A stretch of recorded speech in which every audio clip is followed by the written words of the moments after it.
Namo Buddhaya, 𝘘-𝗺𝗏𝙗 Saranai. We have come to the Kapilavastu Stupa now.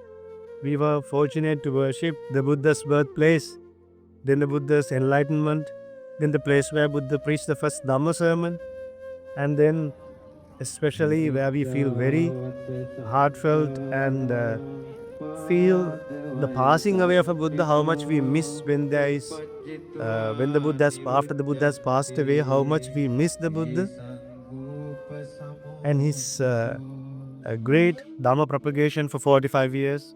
And we feel 45 years, how much the Dhamma has spread in whole of India.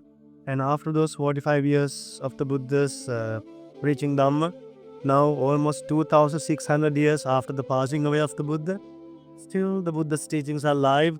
Still the same precepts laid down by the Buddha are followed by the monks, and still we learn the same teachings, follow the same code of conduct. So all these things are done and followed and being still alive. That's because of the Buddha's great power, Buddha's great the power of the Buddha's perception. So now we have come to the Kapilavastu Stupa, to Kapilavastu. This is the Buddha's hometown. This is the place where Buddha lived in 3 palaces when he was as a layperson, as a bodhisattva.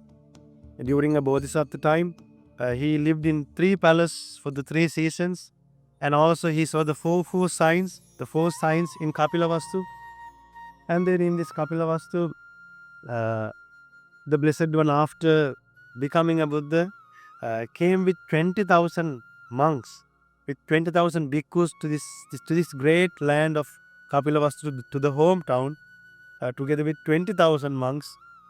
And then even King Suddhodana offered dana to those great monks, to great arahants. And then the Buddha preached the Vesantara Jataka. And also Princess Yashodhara, she, from the day the Blessed One renounced the palace, when she got to know that the Bodhisattva, the prince, is renounced and living as ascetic and wearing only robes, then even Princess Yashodhara started wearing just white color robes, yellow color robes, did not wear colorful clothes, and did not use beds to sleep, slept on the floor. And like that, see, when you become equal in qualities, what happens? When you become equal in qualities, one more time I'm telling you, when you become equal in qualities, that helps you in samsara, that helps you in upcoming births to live in harmony and to let go of desires. You don't become selfish. When you know someone else is doing something good, it is difficult for you, though it is hard to bear, you understand well the reality of life, and though you go through a tough time, if it is beneficial for others, if it is beneficial for others, you tolerate. So Princess Yashodhara was able to tolerate the sadness because she has practiced in past life. She has let go of desires in past lives. So that is real compassion. That is real loving kindness, to see the development of another person spiritual. Not just the thought of, okay, people should be with me, they should live with me, they should look after me. Those are physical protections. But the mental protection is to be free and to liberate from all the evil thoughts. So I've been talking about the stupa and about this wonderful area.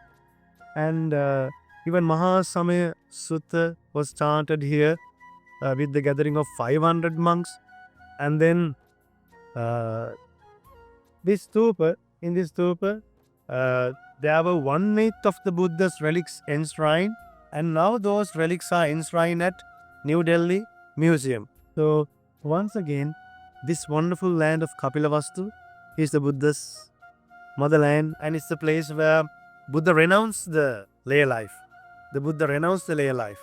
And when the Buddha renounced the lay life, even devas helped him. When the horses left the palace, the gods came and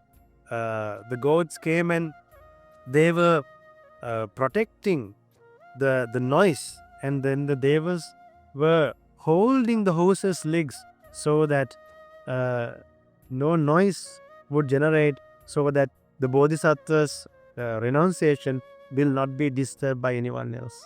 So that is how it is. Our Buddha is an amazing, great sage.